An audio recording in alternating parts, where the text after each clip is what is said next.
மகாராஷ்டிரா மாநிலத்தில் கைரிக்ஷாவிற்கு உச்சநீதிமன்றம் தடை விதித்திருக்கிறது. இப்போ தெரியுதா? சங்கிகளை கேட்குற, இப்போ தெரியுதா கலைஞர்னா யாருன்னு? கலைஞர் ஏன் தேவை என்று இப்போ புரிகிறதா?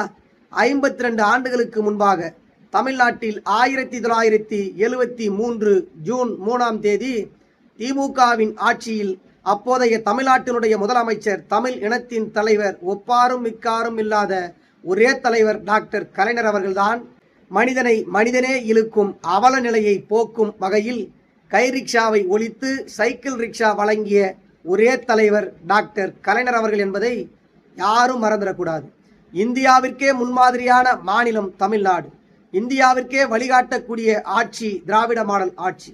எப்போதெல்லாம் திமுக ஆட்சிக்கு வருகின்றதோ அது டாக்டர் கலைஞர் அவர்களாக இருந்தாலும் சரி, இன்றைய தமிழ்நாட்டின் முதலமைச்சர் முத்துவேல் கருணாநிதி ஸ்டாலின் அவர்களாக இருந்தாலும் சரி, இந்தியாவிற்கே வழிகாட்டக்கூடிய திட்டங்களை பகுத்து கொடுத்திருக்கிறார்கள்.